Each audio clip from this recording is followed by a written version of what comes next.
We never know where life will lead us or what may hinder us along the way. But while every day can feel like one big question mark, it doesn't have to. With the right insights, strategies, and solutions from Western and Southern Financial Group, together we can look ahead to leave the unknown behind.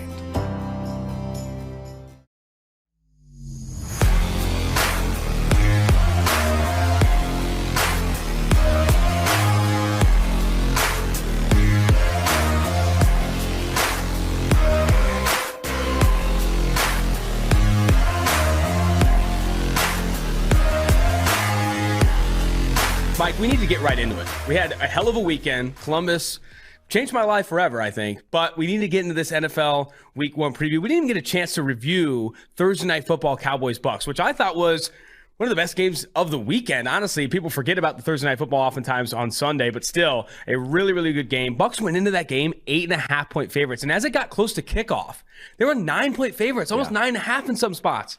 And still, the Cowboys covered that number. It was two really, really good offenses, in my opinion. Your initial kind of takeaways from that game?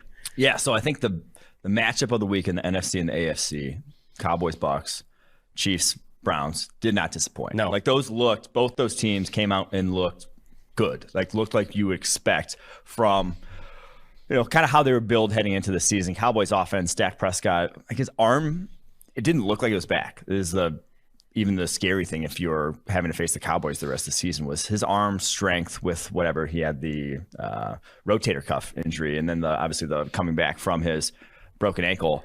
It didn't look quite all the way back. There were some throws that definitely floated on him, but he just goes out and puts up just massive numbers against the Bucs defense that shut down a lot of good quarterbacks last season. I mean, manhandled Drew Brees in the playoffs, manhandled a lot of those guys in the playoffs en route to a championship. So hats off to him, but the Bucs were the better team. Like, they were pretty much unstoppable. They were shooting themselves in the foot offensively with the Leonard Fournette drop/pick, the fumble at the goal line from Chris Godwin. Like, the Cowboys did all they could to just hang into that game, but it was the Bucs all the way.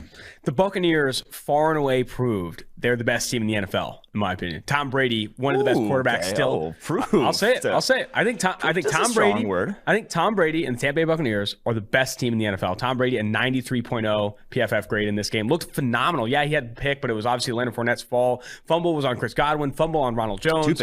Two picks. The Hail Mary and the Hail Mary also not his fault. Tom Brady looked exceptional. This offensive line looked exceptional. Alex Kappa, an 87.1 PFF grade. Donovan Smith, a 78.8 PFF grade. But the biggest thing, we didn't bring it up, Antonio Brown is back. Everyone wants to talk about Dak being back. Antonio Brown looked phenomenal in that game. It's unfair that Tom Brady gets Antonio Brown as his wide receiver 3. And I know the fantasy community is upset that Mike Evans isn't getting his targets or Chris Godwin isn't, whatever.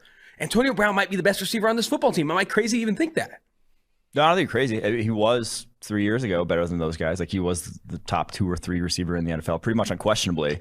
And a guy you would think would age gracefully with how just where he wins. Like, he's an exceptional route runner. He wins with skill, not necessarily just pure physical ability, even though he has that as well. So, yeah, Antonio Brown, adding that to this offense, not a lot of teams, like, they have an answer for pretty much anything you want to throw at them, which is scary for opposing defenses, and especially when you are a Cowboys defense that ain't working with a lot in that secondary. I mean, Trayvon Diggs, I thought, had himself a good game, but Anthony Brown was getting torched on the other side. You turn on that tape for Trayvon Diggs, though, second-year cornerback out of Alabama for the Dallas Cowboys.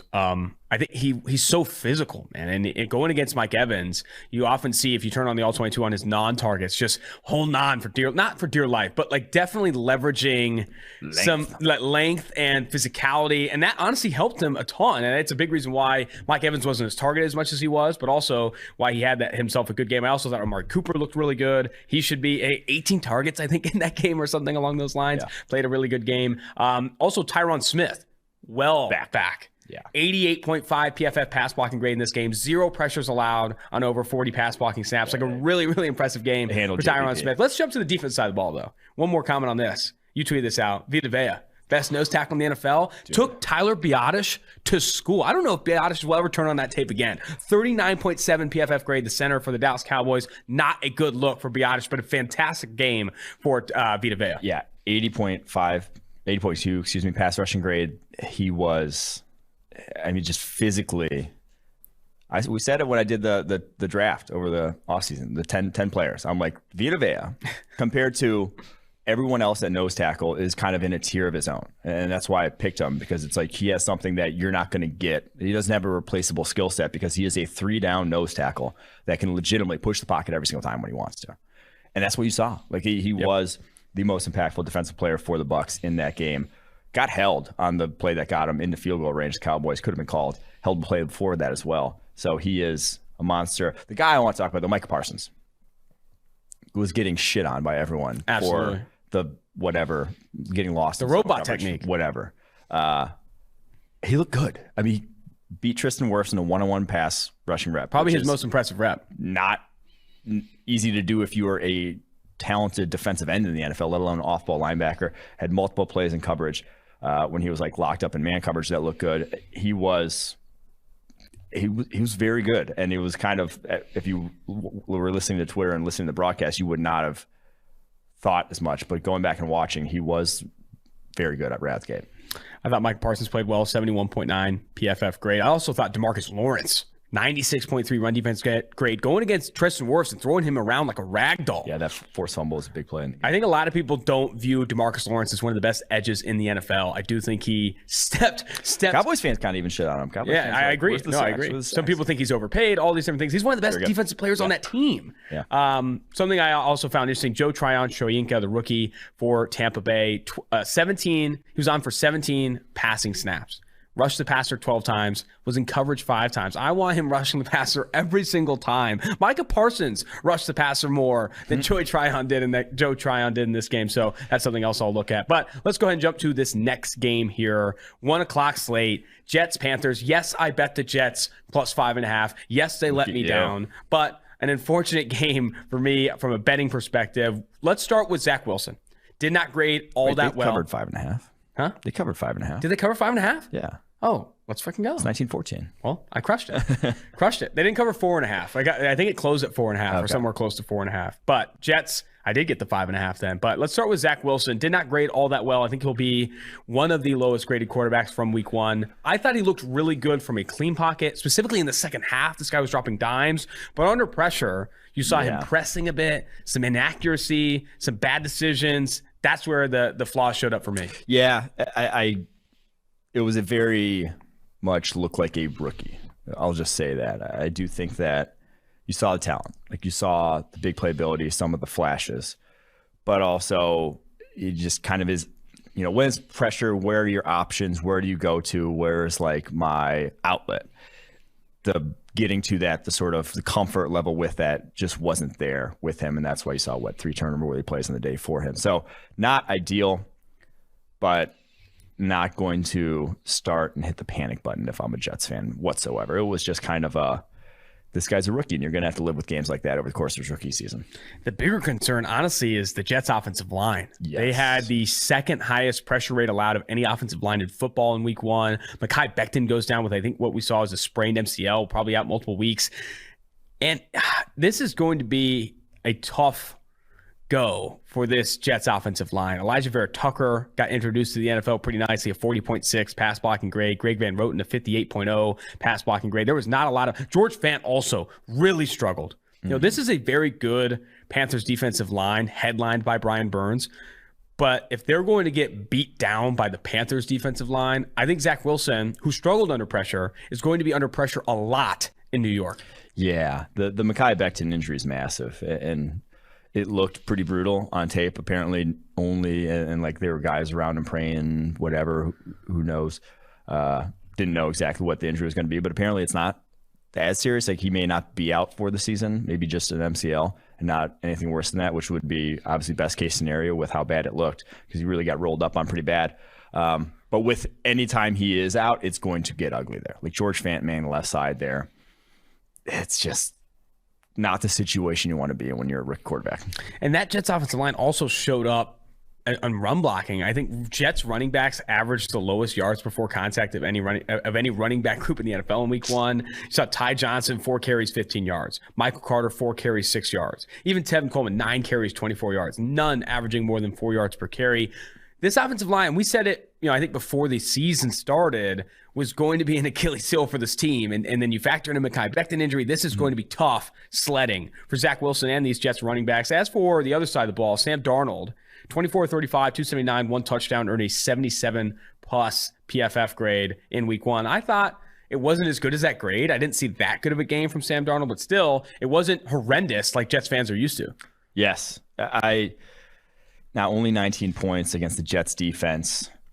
You would have hoped for more. But I think Darnold himself looked good enough. Like it did not look like the Darnold we saw a lot of times this past season. It kind of looked like a guy who maybe has shown some progression, maybe has taken the offense quicker, and maybe in a better situation can elevate you. So we'll see. It's a game that, like I said, it was 5.5 point favorites. This is a bad Jets defense. You expected it to look good right out the gate. Defensively, Brian Burns was a highlight. He had the unblocked sack and I think is on his way. I think the PFF forecast, George Chahuri and Eric Eager highlighted him as a dark horse defensive player of the year candidate. Derek Brown also grading super well, 76.4 PFF grade, again, against a very bad defensive line. Is there any hope for this Jets defense, by the way? I know Sam Darnold didn't play otherworldly, and we had some highlights from their secondary, but I think it's going to only get worse. Like, you're only going to play better quarterbacks from here on out. This Jets defense, I think, could be in for a long season. I mean, Robert Saleh is one of the best defensive minds in the NFL. Like, you're going to kind of have a floor that you're not going to bottom out and look like absolute shit, even despite less than stellar talent cornerback position. So, like, week 1, that's a W to come away with that, not only allowing 19 points with multiple turnovers offensively. So I would be encouraged from a Jets fan. And I think you kind of knew that was going to be the case. They were going to outperform sort of the level of talent always. Connor McGovern was just in a bad place for this Jets offensive line, or their center, I think, was just in. Derek Brown was in his bag. I'll say that.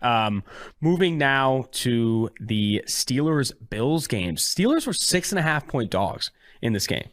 6.5 point dogs, and still rallied to beat the Buffalo Bills. Josh Allen did not look all that great in this game.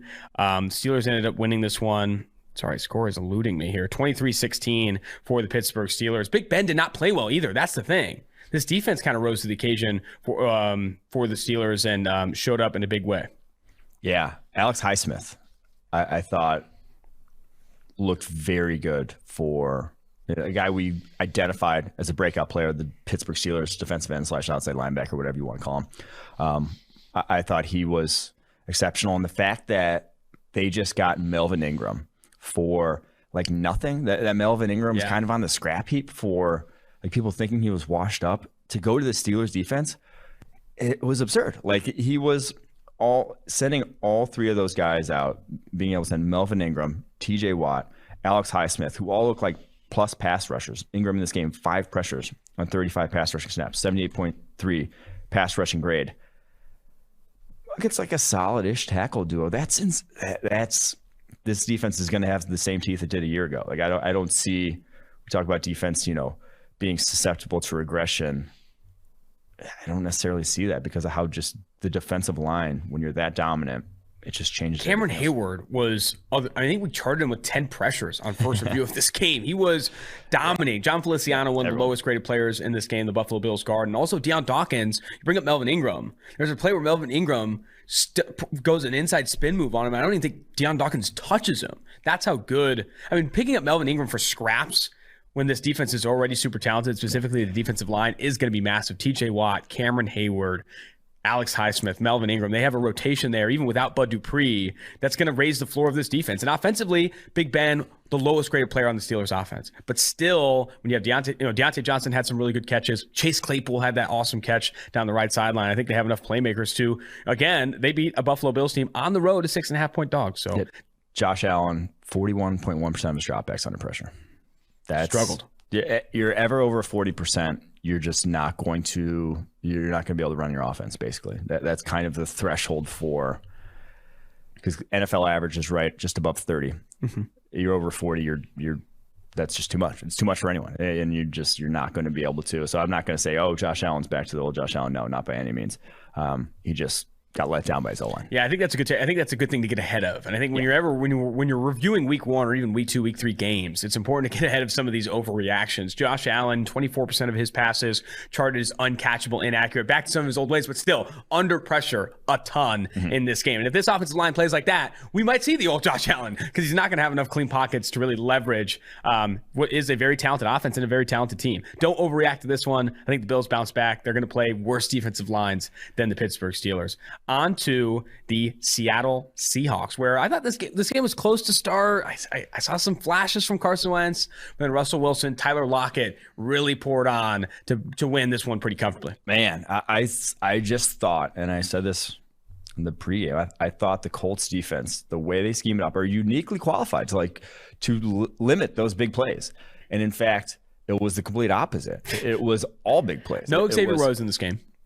But it was the safeties that they were really getting after, that getting Tyler Lockett some free runs on those safeties, and then it was over. Kari Willis allowed 2 big plays himself, but Lockett, Metcalf, that's just and then obviously adding Dwayne Eskridge to the mix, who didn't get a ton of play in the game or in terms of targets, but just that's a lot of speed to throw at opposing defenses. Those guys are all low 4.4 and below type of guys that you get them running at safeties with free runs, and it's Russell Wilson with maybe the best deep ball thrower in the NFL, at least the prettiest deep ball thrower, in my opinion, in the NFL.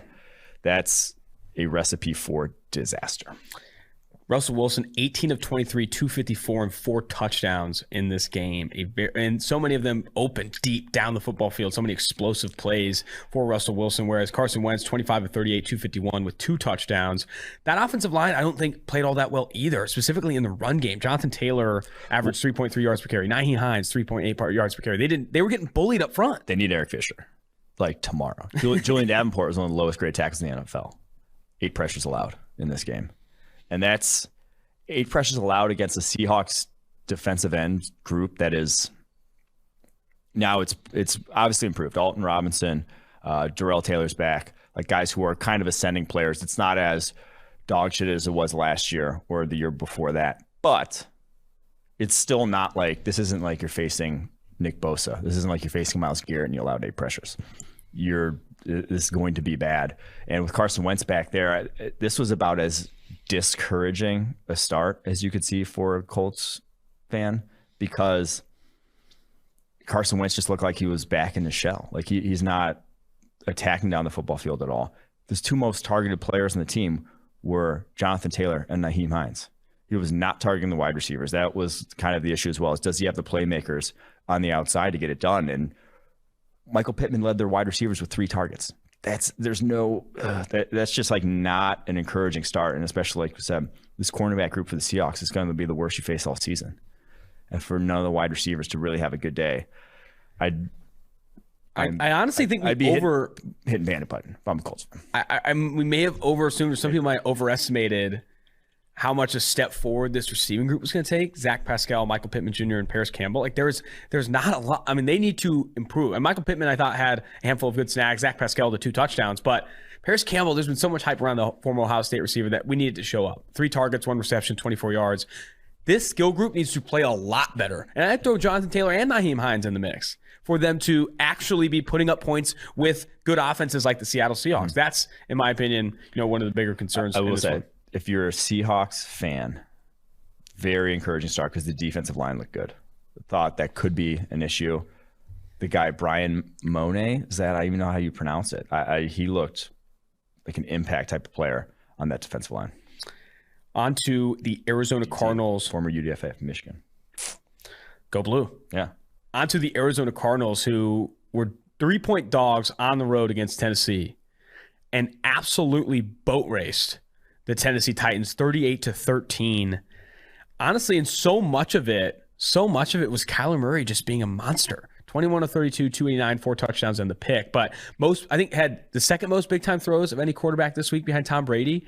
And so many of his big time throws were him evading pressure, having to get up. The most. He had the most big time throws of any quarterback this week. So many of his, I mean, obviously everyone saw the one where he scrambled for like 45 minutes and shot down deep. But I even thought the red zone touchdown to DeAndre Hopkins cross his body. Great throw. He can make rare throws, and that's what's going to prop up this offense all year long.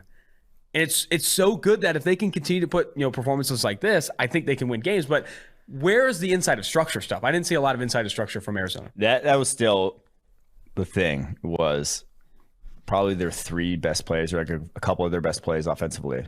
Probably two of the three best plays were Murray just being Murray, and had nothing to do with the scheme. Now he also had that gorgeous fade to Christian Kirk for a touchdown over Elijah Molden.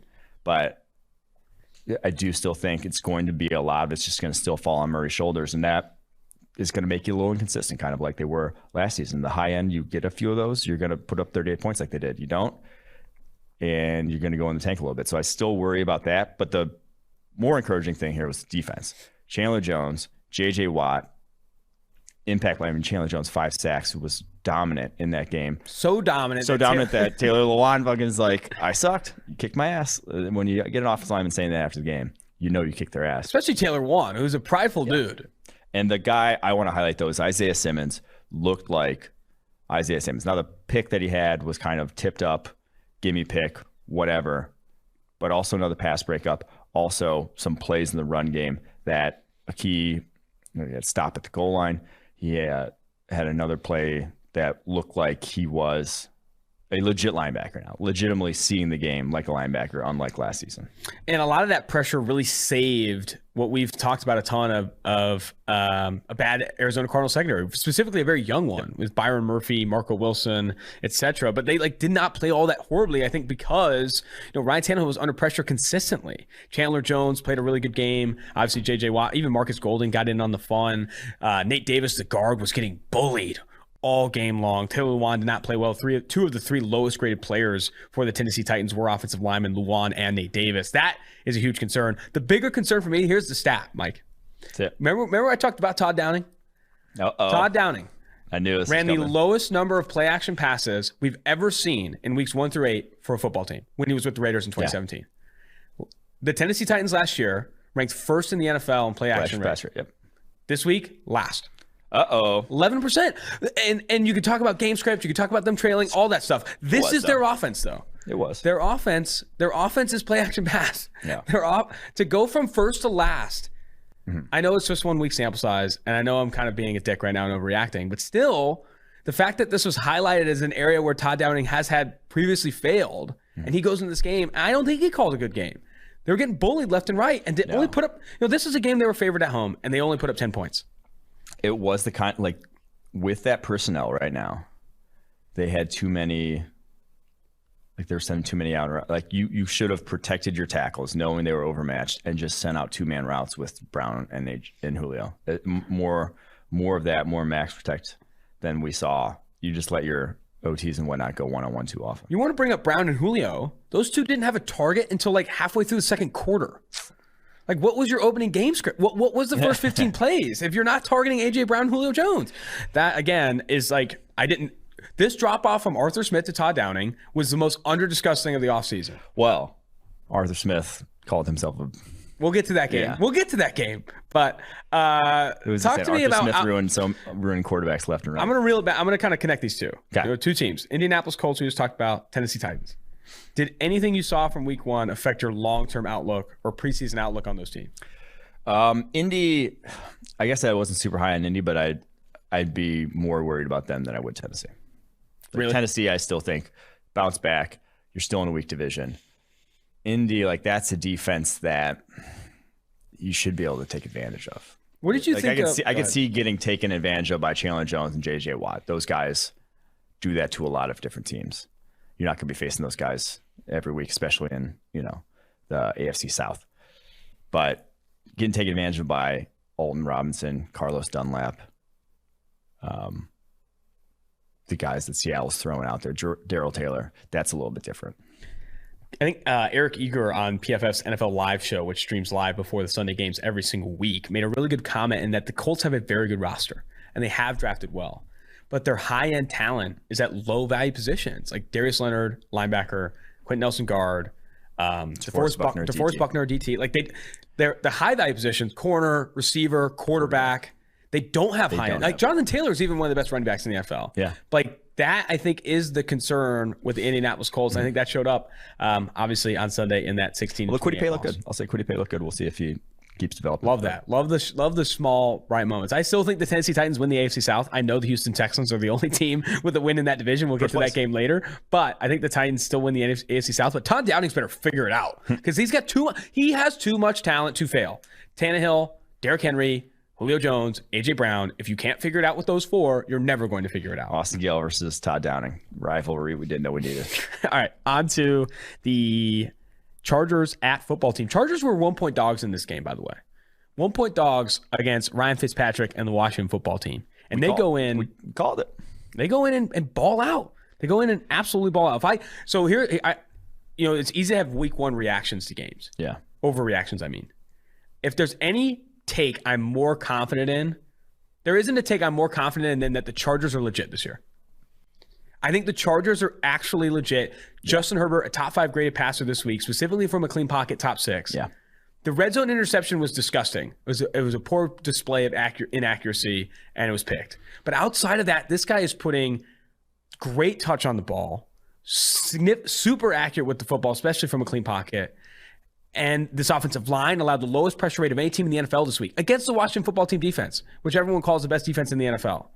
This Chargers team, I'll say it again, is absolutely legit. 1-0. Yeah, it was a close win, but I think a lot of positive signs out of this game. Yeah, and Herbert, he said the pick obviously not great, but I think his final stat line was not indicative of how well he played. Yeah. He had a lot of throws. High difficulty throws. Yes, that basically took arm talent. That took what he has that not a lot of people, only a handful of people in the entire world have.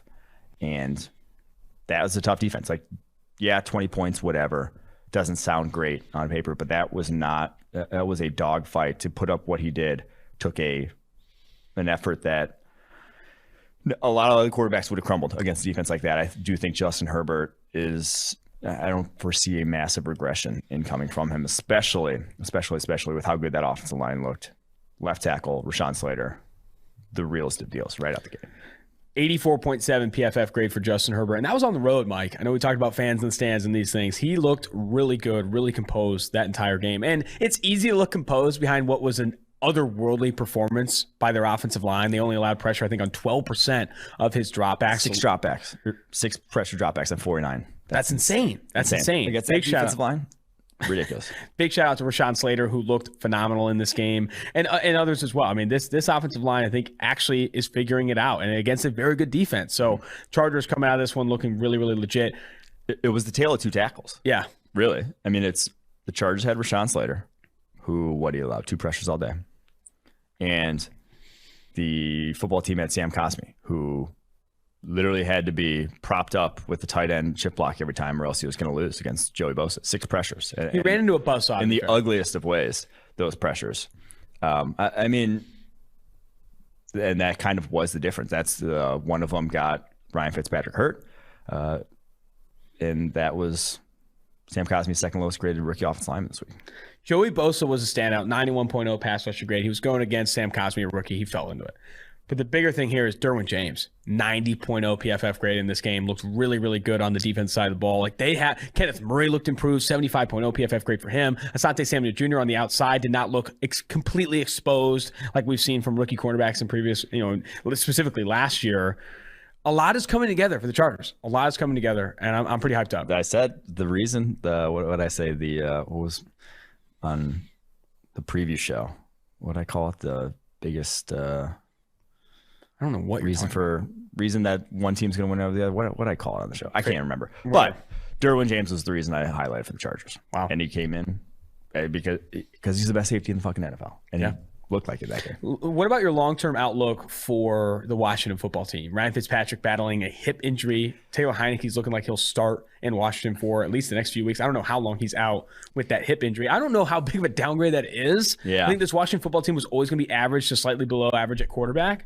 I think the bigger concerns for me is that this defense, it only gave up 20 points, but it needs to play a lot better than this, and that running game needs to play a lot better than this if they're going to win football games. Yeah, I'm not too worried. Like I said, I thought the Chargers defense with Derwin James is a different animal than what we saw last year. A lot of people are shitting on them last year. They were not great, but with Derwin James, I think it's a much, much improved defense this year. So to throw a quarterback into the Wolves midway through a game is almost never goes well. So I do think Tyler Heinicke, if he's getting all the reps this week, I don't think he's that much of a difference from Ryan Fitzpatrick. So I'm not too worried.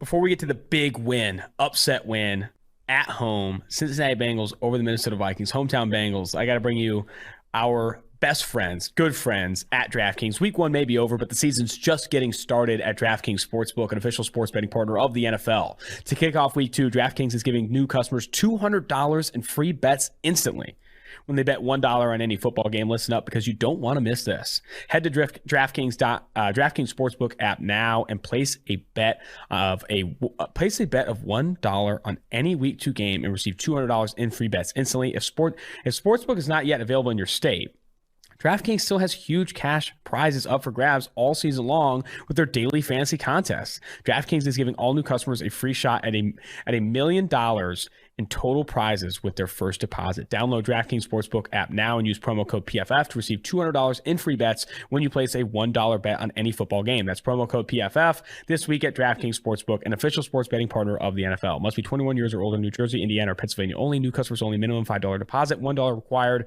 one per customer. Restrictions apply. See DraftKings.com/sportsbook for details. Gambling problem, call 1-800-GAMBLER, or in Indiana, 1-800-9-WITH-IT. The Cincinnati Bengals upset what you call a very good Minnesota Vikings football team by 3 points, 27-24. They were 3.5-point dogs in this game at home. I thought the Bengals defense played above expectation, and I thought offensively, Joe Burrow and this offense progressively got better. And my favorite stat, Jonah Williams, left tackle, the guy that everyone wanted to replace, 0 pressures allowed in this game for Jonah Williams, the former first-rounder out of Alabama. The biggest thing for me, Larry Ogunjobi, DJ Reader, BJ Hill. That trio on the interior was, maybe not dominant, but compared to what they were throwing out last year at defensive tackle, it was night and day. Like that, they were impactful consistently. And yes, it's the Vikings interior line, and that's probably concerning if you're a Vikings fan, because you're hoping for this leap. Like that was supposed to be what takes you over the edge this year, is the fact that you drafted Christian Darrisaw, who obviously missed preseason with injury, and that this offensive line was going to be finally competent. It didn't look like that in that game. They were a massive issue. And so I think both sides of the ball, Bengals fans, very excited about that. Vikings fans, that could still be the death knell. That could be what stops you from actually competing in the NFC this year. Garrett Bradbury, the center for the Minnesota Vikings, Oli Udoh, the guard for the Minnesota Vikings, Ezra Cleveland, all 3 of those interior offensive linemen earned sub 60.5 overall grades. That is against a Bengals defensive line that is not coveted as one of the best in the NFL. Is it improved? Absolutely. I think you spoke to a handful of those names that have improved it. They have DJ Reader healthy. They traded for BJ Hill, which is an absolute steal. We called it when it was there. I thought Sam Hubbard also continues to play well, kind of a lunch pail type. He's not like a pure pass rusher by any means, but they paid him to be this kind of stout run defender, play a lot of snaps, have that motor, and he did that. And on the back end, Chido Awuzie looks good. This Bengals team is improved. And while the practice reports made it seem like all hell was breaking loose, maybe we overreacted to some of those, because Jamar Chase, 0 drops on 7 targets. I also think this offensive line played a lot better than maybe people expected. I mean, we didn't overreact. I said Jamar Chase is still a dude. Like it was the drops, whatever, were going to subside. We had a big enough sample size to realize that his hands were never an issue before that. And man, he looked... The go ball, obviously, that was some of that was on Bashaud Breeland, but also when you run a 4-3 or a low 4-4, that helps for a number 1 wide receiver. AJ Green's not catching that go ball that he caught before the half for a touchdown, and the slant that he took that almost got the first down on the 3rd and 16, and then they actually didn't end up converting that 4th down, which kind of put Zach Taylor in the mix, and he was kind of scared to go out and make any sort of plays the rest of the game until that final 4th down in overtime. I do just think this team offensively, they have the talent to put up points on anyone. It is still just going to be the offensive line, keeping Joe Burrow upright, Because my God, outside of Jonah Williams, there were some issues on that interior. Do you think they can get solved? Do you think this No, I mean, it's gonna be a bad interior offensive line. It just is. You were hoping Jack Carman could come in and hit the ground running. That is obviously not the case. You had Xavier Suafilo, Quentin Spain, both pass blocking grades in the low 60s. I still think, and that's not necessarily a defensive line that is one that's generating a lot of pressure. One of the last comments I'll make on this game before we jump to Eagles-Falcons. Bashaud Breeland, lowest graded player in this game. Mm-hmm. There's a route T. Higgins runs where he just puts him in an absolute blender. I think T. Higgins got a bit overshadowed because it was kind of the Jamar Chase coming out party, but go turn on the all-22 for T. Higgins in this game because he also looked really, really good. I think he and Chase looked better than even Boyd did. And if that's the future of this receiving core, it's very good. I think it's very good. I also was discouraged by Zach Taylor's play calling. I think on some of the third downs, I think they got backed up a handful of times and were conservative with their approach in targeting those. They were reliant on getting positive yards early in the down, and when they didn't, they struggled because they're too conservative. Mm-hmm. This team needs to get more aggressive on early downs. Lean on Joe Burrow. Don't be scared of this offensive line. Because you got to go chase points. And I think you have to get more aggressive if they're going to continue to beat up on teams like they did the Minnesota Vikings. Shall we now go to the absolute bludgeoning that was the Eagles 3-point dogs on the road, taking the Atlanta Falcons to the cleaners. Dogs. Yeah, that was not a game. It was not close. The Falcons did zilch offensively. Jalen Mayfield, we'll get to him a little bit later in the Blackout segment, but both lines of scrimmage, they looked like they didn't belong, the Falcons. And that's tough to – that's why we said this is a team that's going to be – in the running for another top 5 pick, because when you're that bad along both lines of scrimmage, it's just tough to win football games in the NFL. I'm going to go hand up. Yeah. This Eagles team far exceeded my expectations. Oh, yeah. I've been dogging the Eagles probably all offseason. I made that comment that they could be a good bet at plus 1,400 to have the fewest wins. I made that comment that I don't think Jalen Hurts is all that good. And now I don't want to overreact to week one. I don't think this Eagles team is on their way to a Super Bowl, but Jalen Hurts, an 89.5 PFF grade in this game. And what the most impressive thing for me, Hurts was good, 89.5 PFF grade. I think that's going to be top 5 among all quarterbacks this week, maybe even top 3.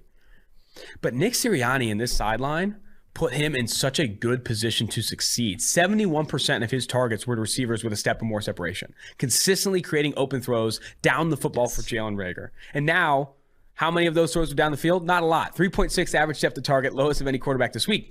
But they protected him, and that's what you have to do. Like, you have to protect Jalen Hurts from himself. He's not Tom Brady. He's not Aaron Rodgers, and that's fine. As we've seen with other quarterbacks that don't have great accuracy, i.e. Lamar Jackson, you can win with those guys. I'm not saying Jalen Hurts is Lamar Jackson, but when you have limitations, you need to structure your offense to hide those limitations. That's what a 3.6 average depth to target looks like. Yeah. That's what having 71% of his targets being to open receivers looks like. Even on the Devontae Smith touchdown, I thought that was well schemed. He had multiple throws down the field, well schemed. Yeah. This Eagles team on the sideline and under center, I think was underrated by myself and others. I don't think they're going to be a juggernaut. I'm not picking them to win the NFC East, but a lot better than I thought. And I even say I have some names on the defense side of the ball I want to get to too, but react to that on the offense. Yeah, only 9 pressure dropbacks on 39 dropbacks. 9 of his 39 dropbacks pressure. That's Mailata turning in a good game. That's a recipe for success. And some of those pressures weren't even the result of the offensive line. It was kind of just him being like, oh shit, nothing's open, break the pocket, and then he's under pressure outside the pocket. Like, this was an utterly dominant performance by the Eagles offensive line, defensive line.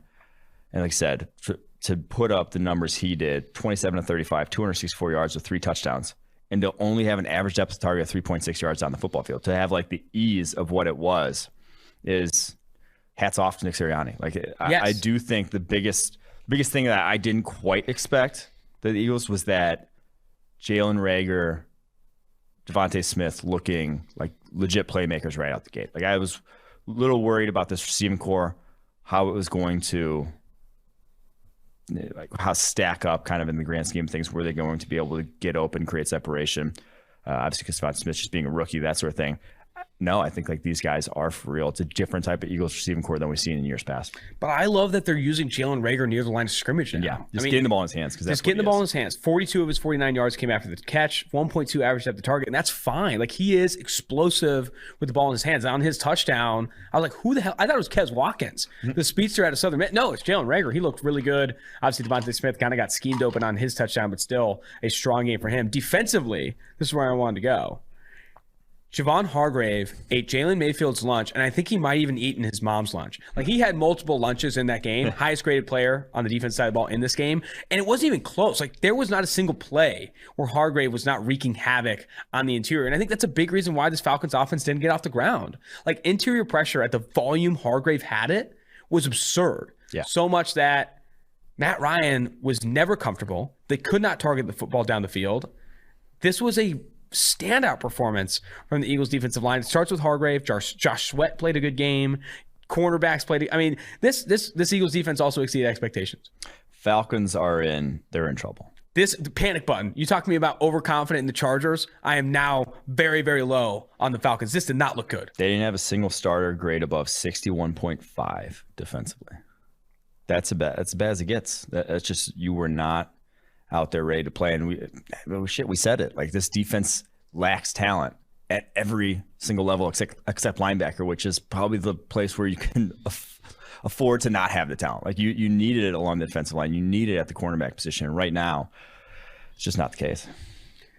All right, before we jump to this next game here, I got fired up on that Eagles game. And the Eagles just showed up, and the Falcons didn't. Full stop. The Falcons did not even show up to that game. They didn't even get off the bus. We're going to jump to the 49ers-Lions game next, which was a sneaky backdoor cover, by the way, for the Detroit Lions. A new partner to Tailgate, Home Field Apparel. Home Field Apparel is a premium collegiate clothing brand out of Indianapolis. Incredibly comfortable, officially licensed apparel with vintage college designs. Home Field is in the middle of big news Saturday, Season 2, where they launch a new school collection every Saturday at 12 p.m. Eastern for 16 weeks straight. They just recently released Georgia, North Carolina, and Florida, and they'll be releasing another team this Saturday. I have the Florida shirt on now. It's lit. You love to see it. You need to see it. Home Field is in the middle. Or use promo code PFF to get 15% off your first purchase at homefieldapparel.com. That is promo code PFF for 15% off. Get ready for college football tailgate season.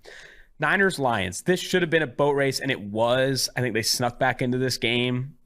Jared Goff, padded the stats a bit, but this is, outside of, a late surge from the Lions, a dominant performance from a combination of Jimmy Garoppolo and Trey Lance. Yes, the Lions did not belong on the same field for probably the first, 3 quarters of this game, and Goff just in a shell until he was absolutely forced out of it by the fact that they were down 3 scores at one point. That was the biggest thing to me. The biggest worry to me is he just didn't want to attack down the field. And then even on the last drive, the last what was 4 that? downs, he throws a pass short of the sticks, runs out of bounds, and then just won't attack to the end zone when you probably should have just taken 4 straight shots to the end zone. Even if it's just a Hail Mary, jump ball, whatever, try to get a pass interference, try to get some variance. And those last 4 downs were just ugly. And so kind of a lot of priors confirmed, I'll say, from this game.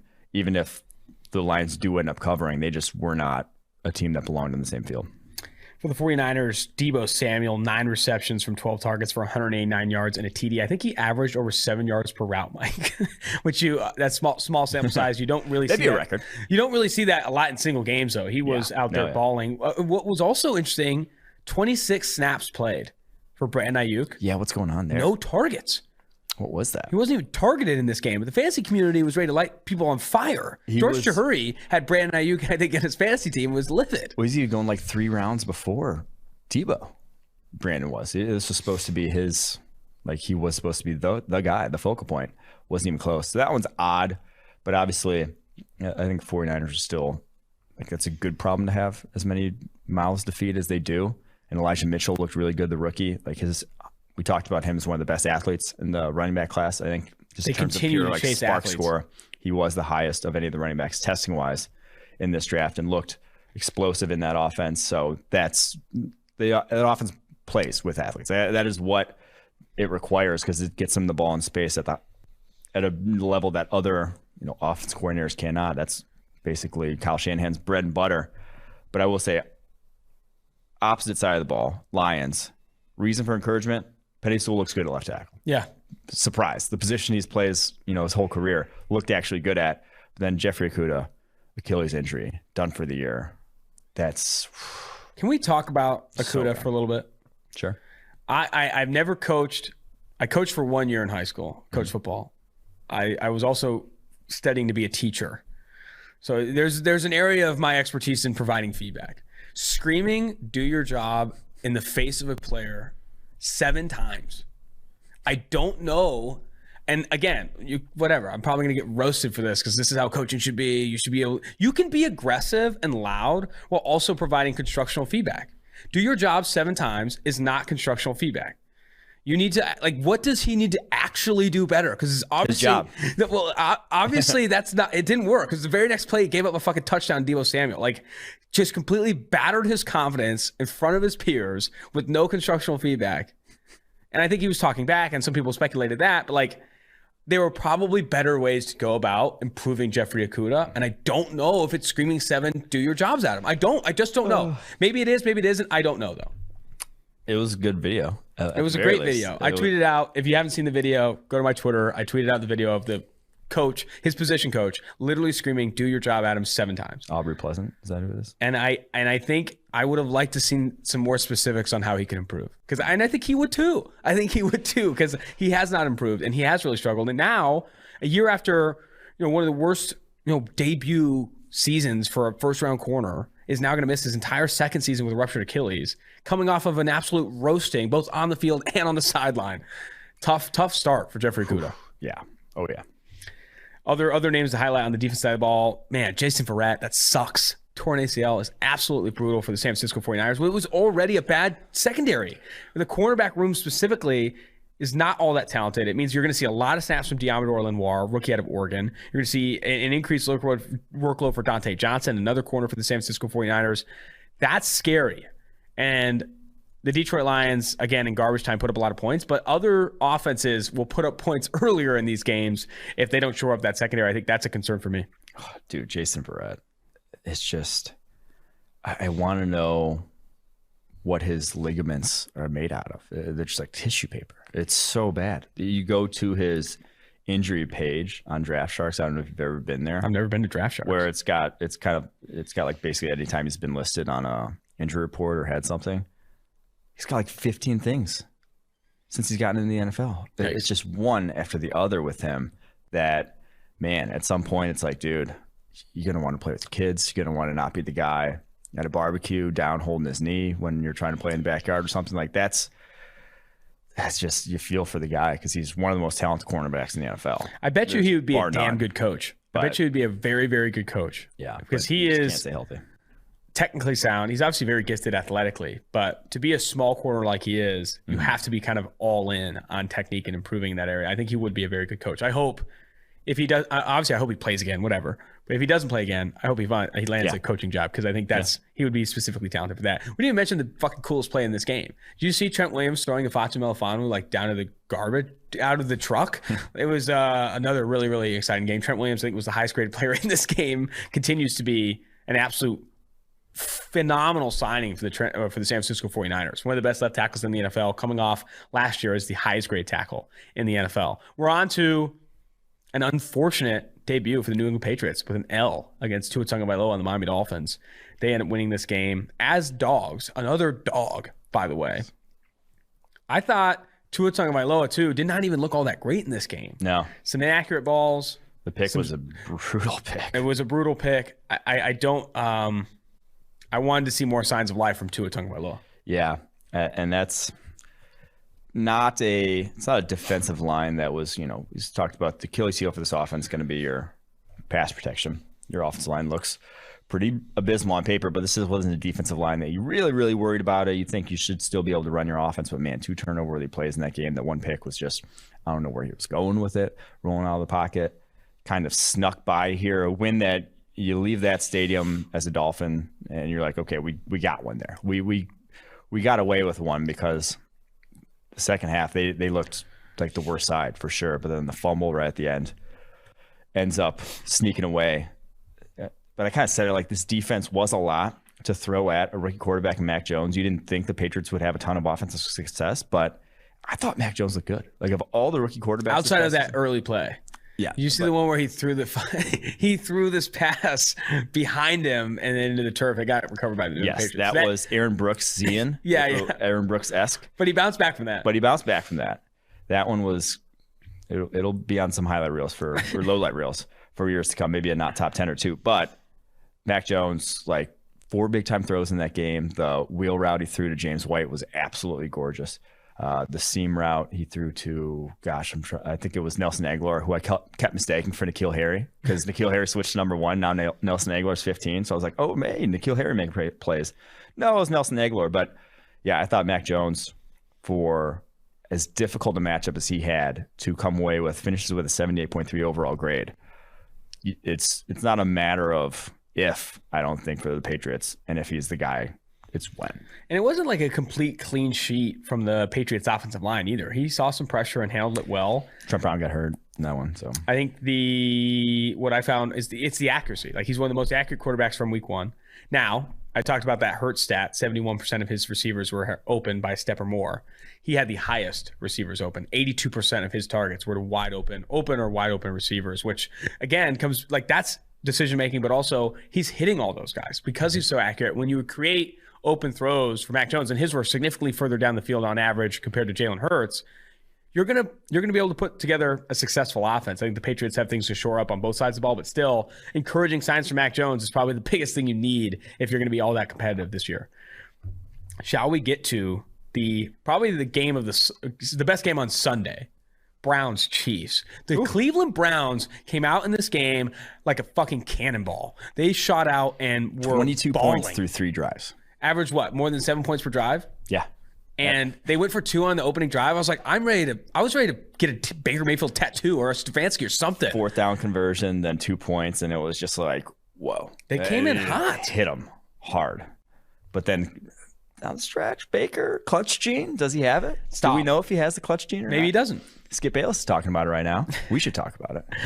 I thought Baker looked exceptional, like probably through the first 55 minutes of this game. Yeah. He was putting the ball exactly where it needed to be. He was putting good zip on the ball. Handful of really, really impressive throws. I thought this offensive line played well. Like, this was, I think Eric Eager, who's a big Chiefs fan, said the Browns threw their best punch and they still lost. I think it was a great punch. I think a better punch is when Jedrick Wills is healthy, and a better punch is when OBJ is healthy. I know you maybe disagree with that. But you get Odell Beckham Jr. back. Jedrick Wills was hurt early in this game. I think some things change because Chris Jones was body bagging Hubbard over there at right tackle. But still, this Cleveland Browns team, from a mentality standpoint and aggressiveness standpoint, was awesome. And I think they're going to be one of the best teams in the AFC. Yeah. I love Jedrick Wills' tweet after he got hurt. Yeah. Just FAK. FAK. Which I don't think he had a sprained ankle. I think it's not going to be super long term. But that O-line was, now Chris Jones got the better of him when he did go out. I think he had 2 sacks in that game. Finally showed up.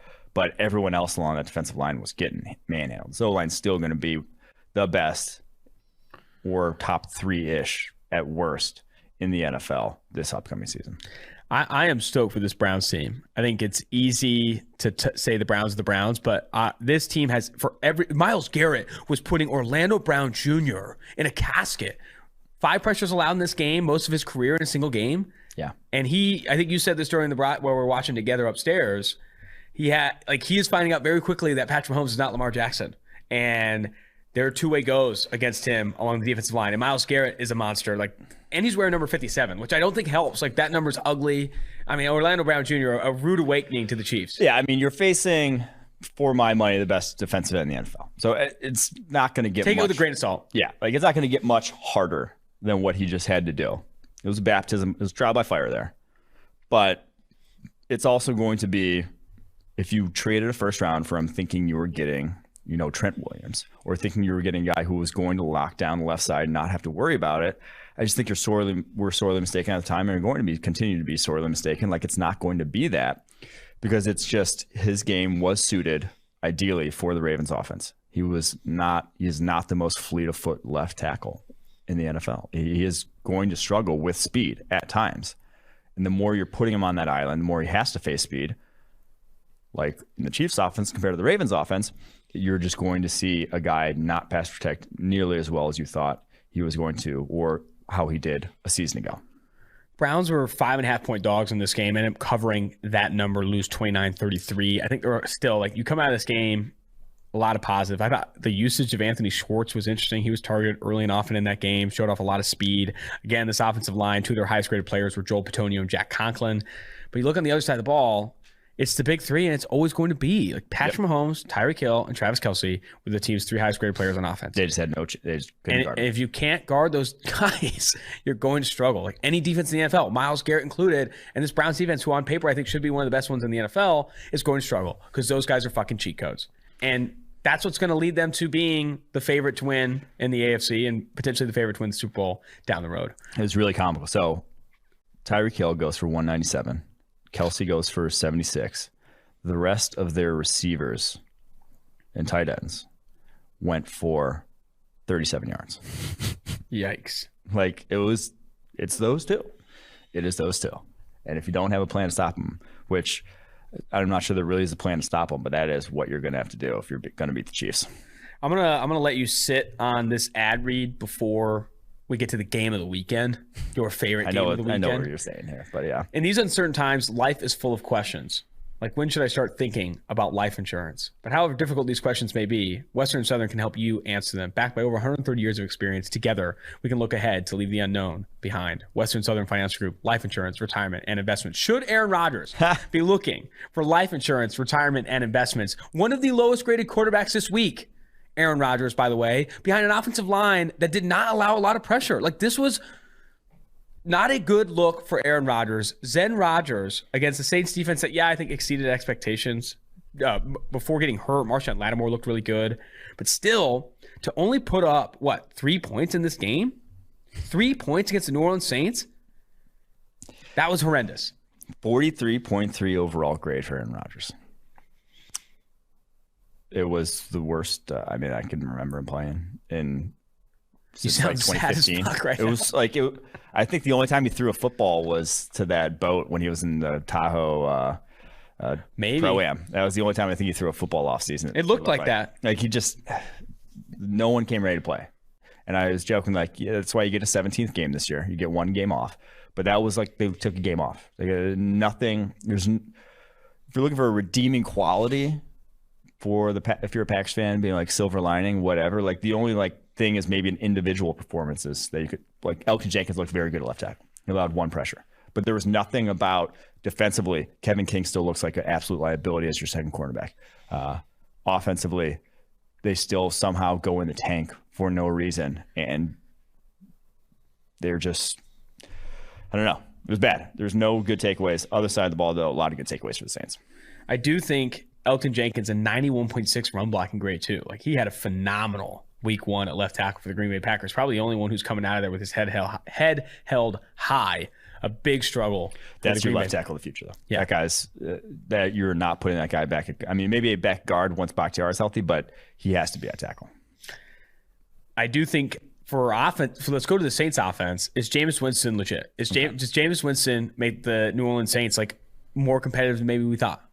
So it's going to be a bad take. I don't want it to send it up on a quote quack, but I wrote a whole article this morning kind of detailing the fact that I think they have a better chance of winning the Super Bowl with this team than they did with last year's team. Wow. Now, I think their record will be worse in the regular season because Jameis Winston is a high variance type of quarterback. But if they can get to the postseason, they are more of a threat because you just add an element to this team that was sorely missing. You add the shot play, the downfield, the explosive element, because they can run screens on you. They will be able to run in their sleep with how good that offensive line is, how good Sean Payton is as a play caller. But now you give him, and Jameis Winston had one of the throws of the weekend on that deep ball over Kevin King's head. Probably traveled damn near 60 yards in the air. That just, you didn't have that with Drew Brees. He threw 5 passes all last season that traveled over 30 yards in the air. Wow. Jameis Winston was a monster at throwing a deep ball this past. Yeah. yesterday. That is everyone knew it. And that's the thing. It's like every defense knew it. And so it limits how good that underneath stuff can even be. Like it limits all your explosive plays because they know that if you're a safety, you can work downhill on all this stuff. Now, all of a sudden, that's not going to be the case. Now you have so much more that you can open it up to. And now you're going to throw a lot more picks, and it's going to be a different type of offense. But when you face a Bucs defense, when you face some of the best defenses in the NFL, you have a recourse. You have options at your disposal that you didn't have last year. Any positives on the defensive side of the ball for Green Bay before we get up to the next game? No. Just an embarrassing start for the Green Packers. But where are you at on the panic button? Are you touching it? Are you hovering it? I mean, it doesn't look. They had that game last year against the Bucs. I'm not even close. I think that one's a burn the tape, get your ass ready to play next week sort of game. Burn the tape, which you just did not expect. I mean, they were 4-point favorites over the New Orleans Saints in this game. You did not expect to be burning this tape. You expected to be fucking putting this tape in a trophy case. Instead, got pretty screwed there. Now, I am excited to talk about this next game. I wasn't excited. I didn't think this game was going to be all that fun. But Teddy Two Gloves looked awesome in this game, specifically under pressure. I think he was the highest grade quarterback of any quarterback this week under pressure. Guy was putting it on his back. Everyone talks about conservative, all this stuff. I mean, he wasn't all that impressive from a clean pocket, but still 85.7 PFF grade in this game. Did what he had to do to win and win comfortably. 27-13 win over the Giants. They were 3-point favorites, but still, this was a huge win for Teddy. It was, and he looked very good. And it sucks that Jerry Jeudy had that injury, and now it's maybe not as bad as we once feared. Just apparently a high ankle injury, 6 to 8 weeks, I think was the prognosis. But Jeudy looked very good too. Like Jeudy looked like the number one option there. Looked like a guy that Teddy was going to be hitting routinely. Sadly, that won't be the case for, like I said, 6 to 8 weeks. But I still think this defense is a monster. Like they just have too many good players in that secondary that trying to pass against them is going to be difficult. We saw that with Daniel Jones. And if you're a Giants fan, the offensive line and Jones fumbling issues, it's a death knell. With that combination, he's going to lead the league in fumbles again. Like, it's just not going to be. They tried to fix it. I still don't think it's going to be close to fixed enough to compete.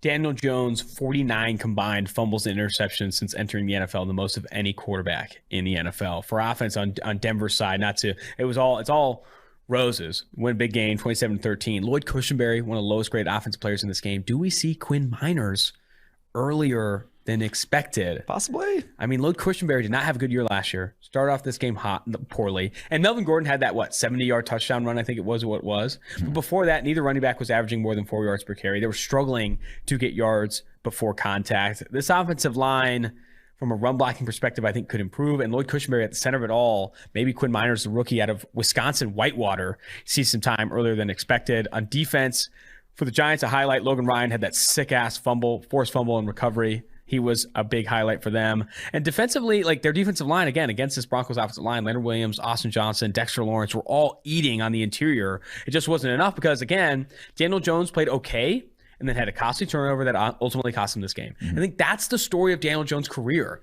Daniel Jones plays well, and then turns the ball over.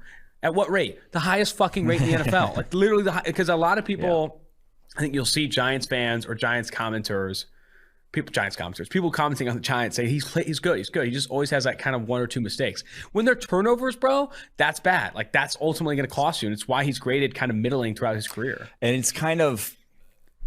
it's bad when you think of what he is stylistically. He's not Jameis Winston.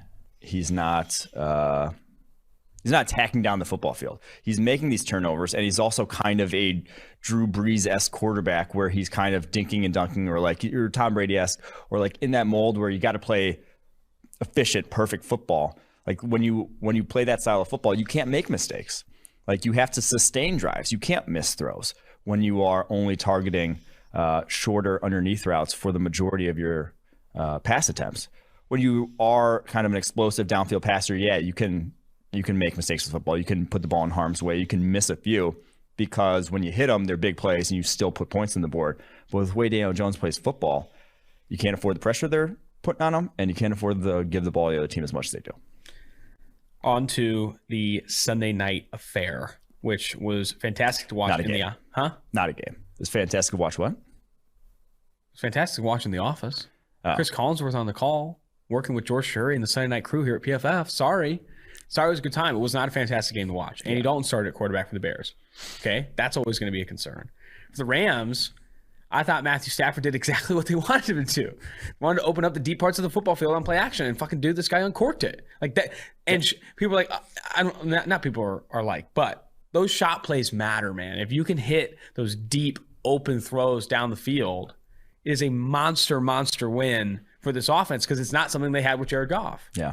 Now, Jared Goff did a lot of the inside of structure stuff well because Sean McVay was puppeteering him all the way down the football field. But now you have Stafford who, when you do put him in this position to succeed and someone is open 60 yards down the field, he can uncork it and drop it in the bucket. That is going to make this Rams offense absolutely lethal. Yeah.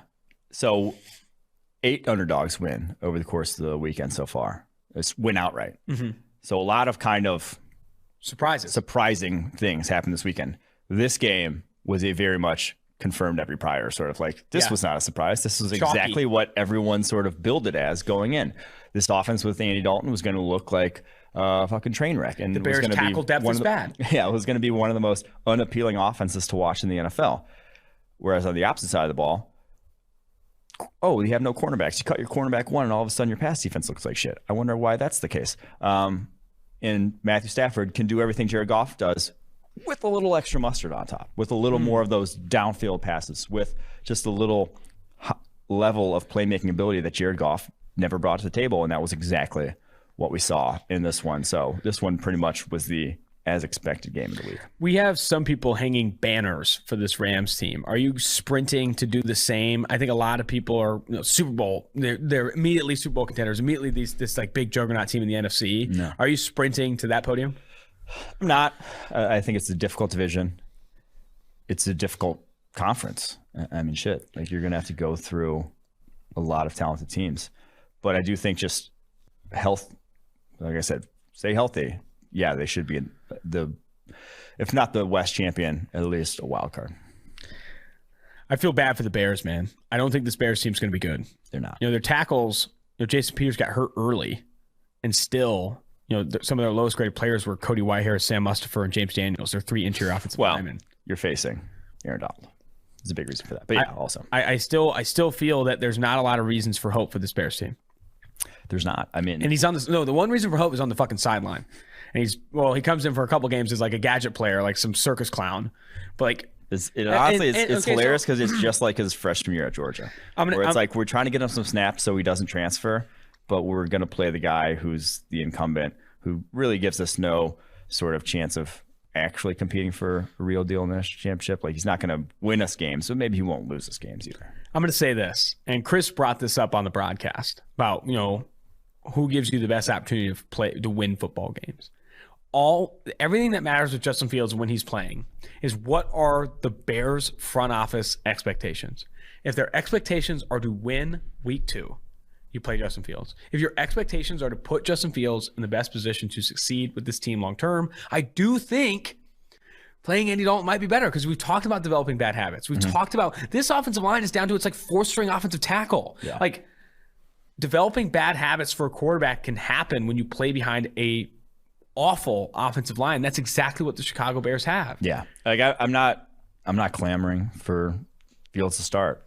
Like I get it's going to look bad, but you're kind of just going to have to eat it. That's the situation you're in. It's a situation it just you're in. Is, yeah. Now, I will say this. It's like if you really like the problem was they weren't all in on Justin Fields. Like they weren't all in on getting the quarterback because they all wanted to save their jobs still. Like they all want that. And so they wasted the money they spent on Andy Dalton that they should have just kept to their 2 tackles that they then cut and then cut their number 1 cornerback. Like they made bad decisions over the course of the offseason if they really were trying to develop and have a long-term vision, whereas they kind of went halfway in both directions. I do think if Bears ownership called Matt Nagy and Pace or whoever and said, hey, if we don't win more than X games this season, you're gone. I would play Justin Fields. But if Bears ownership has not shown that expectation, they said, hey, we just want to win in 2022, 2023, play Andy Dalton for 17 fucking games and let Justin Fields figure this thing out. Yeah. On to Monday Night Football. Has not played yet. Bold predictions for Ravens-Raiders, +4. Raiders at home in the Death Star in Vegas. 4-point dogs against the Baltimore Ravens, who have suffered a lot of injuries. Marcus Peters. Marcus Peters won.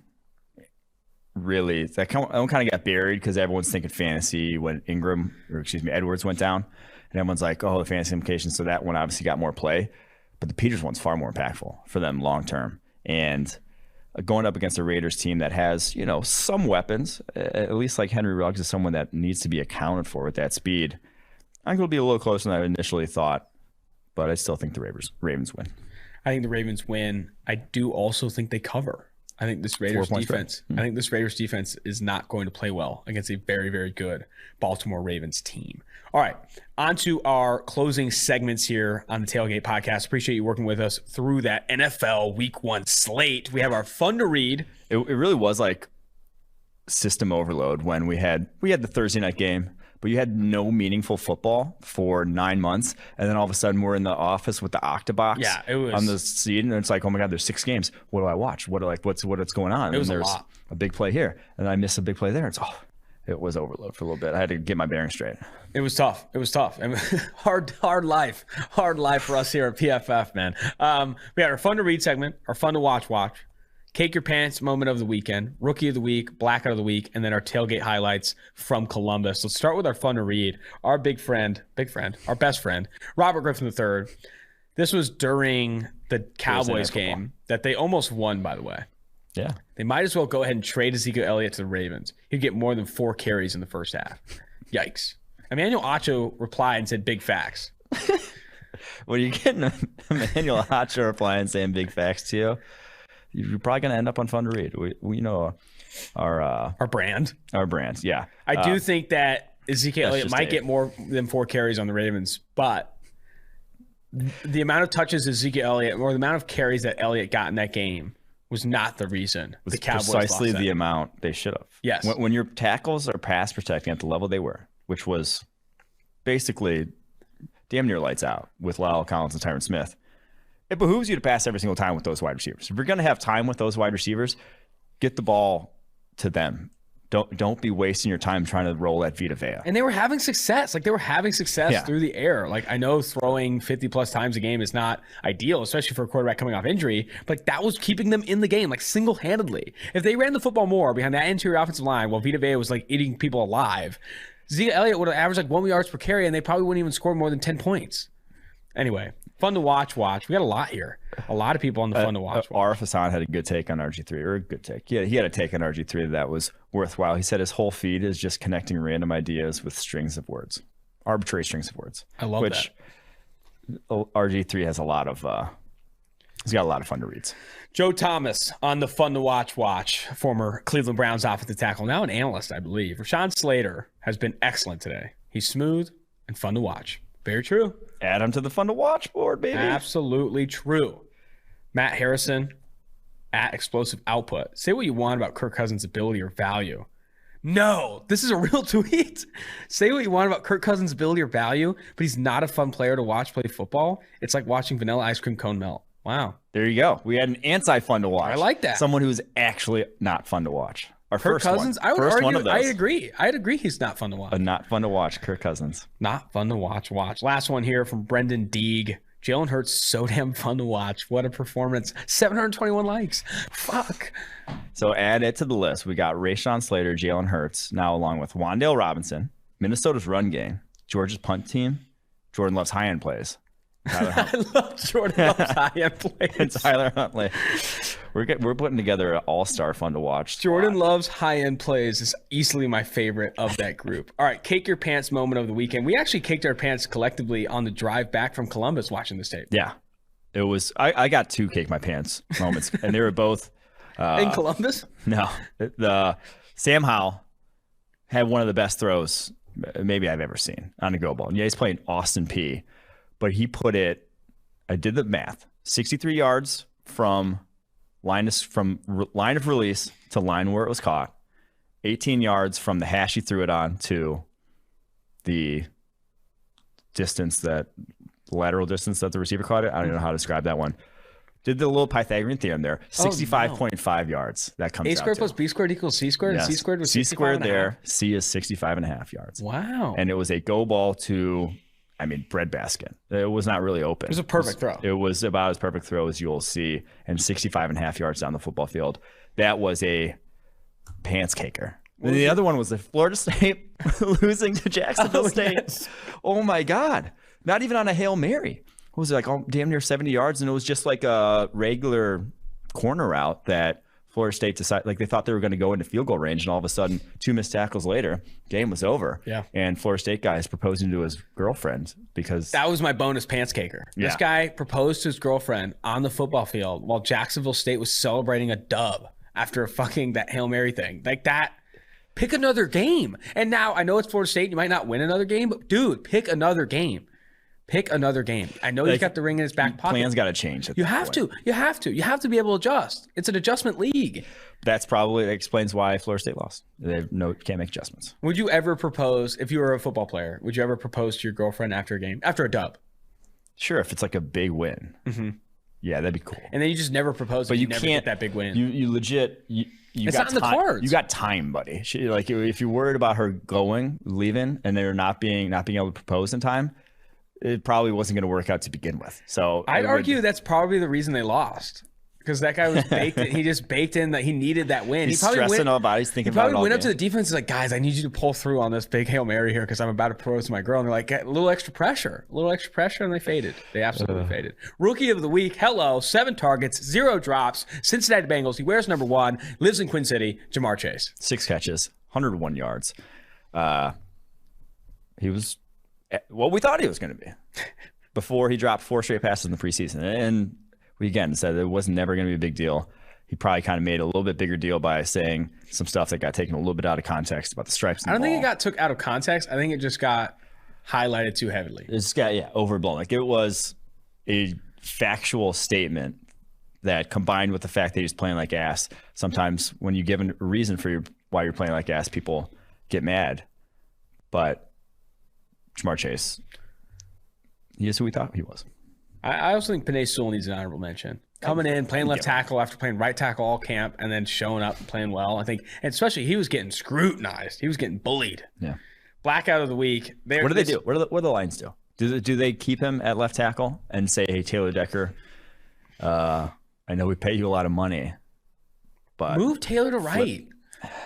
I would move Taylor to right tackle. He did play right tackle at some point at Ohio State.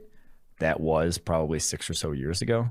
Now, when's the last time Penei Sewell played right tackle? Before the preseason. A couple weeks ago. No, but I think with the career statures of both, I'd be more willing to move Taylor Decker to right, and just how Penei Sewell looked at both. But I don't know. That one's. I'm afraid they're just going to kick Penei Sewell back to the right side when Decker comes back. And if he looks like ass, the narrative's going to suck. Yep. Like everyone's just going to hound him, which is unfortunate to see. All right, blackout of the week. I don't think you can really choose any other player. Jalen Mayfield allowed 8 pressures, and Javon Hargrave. I think Jalen Mayfield went to sleep that night with Hargrave haunting him in his dreams, because it wasn't even close. It was a mismatch and a half. Was not a 0.0, the dreaded bagel pass blocking grade, but he was a 1.4. 1.4? 1.4 on the day. The normalization there always it just blows me away, because like, what did he do to get that extra 1.4? The 1.4. You know, yeah. Just playing an extra snap or so, right? And not giving up pressure. Honorable mention though, Ramondre Stevenson, 1 carry, 1 fumble. 1 carry, 1 fumble. Maybe he may not get another carry. Bill Belichick is steadfast in his approach to fumbling. He's like, you fumble a ball, you don't run a mile like the fucking meme from Remember the Titans. You sit the bench and you're done. You think about what you do. You think they screamed, do your job at him 8 times? That probably would have helped him. No, it wouldn't have. I hope they didn't. That would have been ridiculous. He did have a tad bit of a fumbling issue at Oklahoma. 3 fumbles on 165 career carries. So they probably didn't bench him for him either. So he's going to be in the doghouse. And the Patriots have too many talented backs to like even settle for that. Like, it's like, dude, we'll get James White in there. Shit, then what's his face? Damon Harris fumbles to cost them the game anyway. So the fumbles were an issue for the Patriots in that game. I think they should scream, do your job at them. I think that'll honestly help them both. Last thing here before we close, tailgate highlights and an official grade. You kick off with your highlights, then I'll come in on top. We went to a bar on a Saturday night called the Ugly Tuna Saloona that had dollar shots and wells. Phenomenal. On a Saturday night. It was impressive. I don't know if it was because Ohio State lost. Like, do they do that when they lose? I don't know. But I enjoyed that bar. It was a good college bar atmosphere. I'm in love with that bar. Went to a couple other ones that were just okay. But the whole atmosphere was fantastic. We got there very early on Saturday because it's a noon game, 6 a.m. One show up, beat the rush. People are outside, living it up already. Yeah. Unlike what we saw at Illinois. Definitely more of a buy-in from the student body. We got introduced to a handful of things. One, Stump, which is fantastic. I played Stump before. Yeah, but it is a good game. I dominated. I won both games I played. You have to hammer a nail and catch it and throw it. You can look it up. It's hard to explain on a podcast. But what I can explain on a podcast that I almost did at 7 a.m. in the morning is a Dunkaroo. A Dunkaroo is when the keg gets tapped, they pull the keg out, and there's a bunch of ice water in the bucket, and then they have somebody dip their head in it for as long as they can. Everyone counts out loud like you're doing a keg stand. Then you come out, they give you a pre-cut open beard shotgun, and after you shotgun it, they slap you in the face as hard as they can. I saw videos of this, and I was like, I'll do it for the brand, but I ended up not doing it, which was smart. Probably. Yeah. Smart, probably. I think biggest highlight for me was definitely Ugly Tuna. And the game itself, we were on the field for the fourth quarter, was freaking sick. The big house gets, or not the big house, the shoe. You can't still call it the big house. The shoe gets loud. And that thing was rocking in the fourth quarter. That was phenomenal. Low lights, whatever Mexican food restaurant we went, I don't want to drag a restaurant name. One of the worst burritos I've ever had. I don't want to bring it up again. But 88.5 grade. 88.5 grade. That is a high quality starter in your lineup. I think Columbus is an annual trip. We said that about Illinois too. I had never been to a game there. They do it upright. Very good atmosphere. Columbus, fantastic showing. Now, on the football field, not as much, but my God. We're on to the next one. Auburn, Penn State. Here we go. I'm excited for that one. Should be an absolute treat. Until next time, Austin Gayle, Mike Renner, producer Mike Quinn, producer David Sofaro, producer Max Chadwick, the Tailgate Podcast.